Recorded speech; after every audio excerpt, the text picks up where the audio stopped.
নমস্কার, দেখছেন কলকাতা টিভির সঙ্গে রয়েছে শুভাঙ্গী। শুরু করছি সংবাদ সারাদিন। এবার দুধের পর আবর্জনা দিয়ে সোনা তৈরির মেশিনের কথা বিজেপির মুখে। বিশেষ মেশিনের ঘোষণা উত্তরপ্রদেশের মন্ত্রী ধরমপাল সিং এর মুখে। মেশিন তৈরি হলে মিরাটে আবর্জনা থেকে সোনা তৈরি হবে। উত্তরপ্রদেশের মন্ত্রীর কথায় প্রতিক্রিয়া জানিয়েছেন নেটিজেনরা। ইতিমধ্যেই এই মন্তব্য ঘিরে শুরু হয়েছে তরজা। কি বলেছেন তিনি শুনে নেব। जो नालों में जो चीज़ें डाल देते हैं, कुछ गंदगी डाल दी, कुछ कत्ते पट्टे डाल दिए, तो उनको हमने कहा इसको निकाल कर सफाई करें।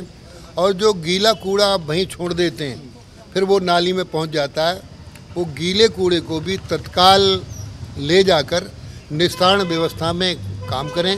या कूड़े से कांचन बनाने की योजना है, यानी कूड़े से सोना बनाना। वो मशीन जल्दी तैयार हुई जा रही है। थोड़ी समस्या है, जब हो जाएगी तो मेरठ में कूड़े से सोना बनेगा। ये है দুধের পর আবর্জনা থেকে সোনা তৈরির মেশিনের কথা বিজেপির মুখে। বিশেষ মেশিনের ঘোষণা উত্তরপ্রদেশের মন্ত্রী ধরমপাল সিং এর। মেশিন তৈরি হলেই মিরাটে আবর্জনা থেকে সোনা তৈরি হবে। আর এই বিষয়ে আরো বিস্তারিত আলোচনা করব। নিউজরুম থেকে এখন সরাসরি রয়েছেন আমাদের পলিটিক্যাল এডিটর আশিস চট্টোপাধ্যায়। আশিস দেব, ধরমপাল সিং এক অদ্ভুত মন্তব্য করলেন। কি মন্তব্য করলেন তিনি, বিস্তারিত জানান। দেখো, এর পরে ধরমপাল সিং যা বলেছেন, তারপরে বিকশিত ভারতের জন্য আমাদের অপেক্ষা করতে 2047 সাল পর্যন্ত আর যেতে হবে না। মনে হচ্ছে যে আগামী 2-3 মাসের মধ্যেই ভারত বিকশিত তো হবেই। আমার মনে হয় যে এই জিনিস যখন ঘটবে তখন আমেরিকা চীনের মতো দেশকে ছাড়িয়ে যেতে কয়েক ঘন্টারই সময় লাগবে বলে মনে হয়।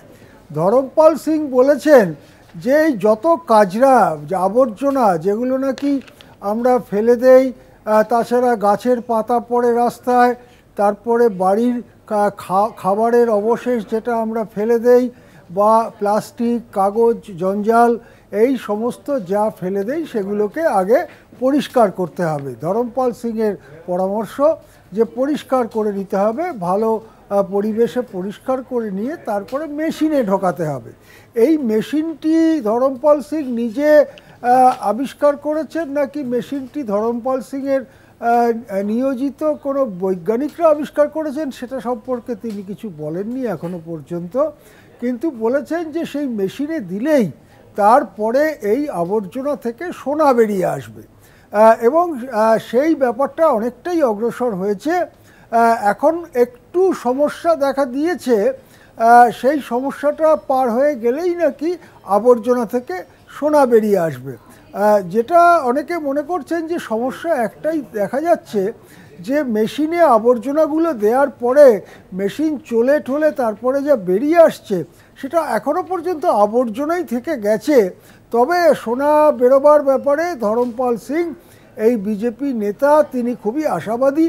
এবং যখন কাজরাত থেকে ফেলে দেওয়া জিনিস থেকে, আবর্জনা থেকে, জঞ্জাল থেকে যখন কিলো কিলো সোনা বেরোবে, তখন সোনার ভারতের চেহারাটা কি হবে সেটা ভেবেই আমরা শিহরিত হয়ে পড়ছি। এর আগে আমরা দেখেছি সোনার ব্যাপারটায় এই বিজেপি নেতারা খুবই উৎসাহী এবং নানান জিনিসের মধ্যে সোনা আবিষ্কার করতে চান তারা। আমরা দেখেছিলাম যখন এ রাজ্যের বিজেপি নেতা দিলীপ ঘোষ বলেছিলেন যে আপনারা দেখেন না, গরুর দুধ যখন দোয়া হয় তখন সেটা একটু হলদেটে হলদেটে দেখায়, তার কারণ ওর মধ্যে সোনার গুঁড়ো আছে, সেই জন্যই গরুর দুধ হলদেটে। আবার বিজ্ঞানের আরও অনেক উঁচু পর্যায়ে গিয়ে প্রধানমন্ত্রী কি বলেছিলেন সেটাও আমাদের বেশ মনে আছে। তিনি বলেছিলেন যে দেখছেন না, গণেশের মাথাটা যখন মানুষের মাথাটা কেটে গেল, তার মাথায় হাতির মাথা বসিয়ে দেওয়া হলো এবং সেইভাবেই তিনি একেবারে বেঁচে থাকলেন। তাহলেই তো বুঝতে পারছেন যে প্রাচীন ভারতে প্লাস্টিক সার্জারি কি উন্নত অবস্থায় উঠেছিল। সুতরাং গণেশের প্লাস্টিক সার্জারি, গরুর দুধে সোনা, এর পরে আমাদের সামনে এসে গেল কাজরা থেকে, আবর্জনা থেকে, জঞ্জাল থেকে, ফেলে দেওয়া জিনিস থেকে মেশিন দিয়ে সোনা তৈরি করার প্রকল্প। এর পরেও যদি উন্নত না হয়ে উঠতে পারে ভারত, এর পরেও যদি ভারত মার্কিন যুক্তরাষ্ট্র সহ সবাইকে টপকে না যেতে পারে, তাহলে তার দায় নিন্দুকদের। কিন্তু বিজেপি কিন্তু একদম ব্যবস্থা করে ফেলেছেন, ঘরে ঘরে কিলো কিলো সোনা এবারে পৌঁছে যাওয়া শুধু সময়েরই অপেক্ষা। কেননা দেশে তো জঞ্জালের কোনো অভাব নেই, হাজার হাজার টন জঞ্জাল প্রত্যেক দিন প্রত্যেকটা শহরে তৈরি হচ্ছে। তার থেকে যদি কয়েক কিলো করেও সোনা বেরোয়, তাহলে প্রধানমন্ত্রী যেমন বলেছিলেন 2014 সালে প্রত্যেকটি লোকের ব্যাংক অ্যাকাউন্টে 15 লক্ষ টাকা করে পাঠাবেন, সেই প্রতিশ্রুতিটা পালন করতে না পারলেও অন্তত 15 গ্রাম বা 1.5 কিলো করে সোনা প্রত্যেকের বাড়িতে পাঠিয়ে দেওয়াটা এখন আর বেশি দূরের ব্যাপার নয়। প্রশ্ন উঠছে, আসলে এরা দেশকে কোথায় নিয়ে যাচ্ছেন?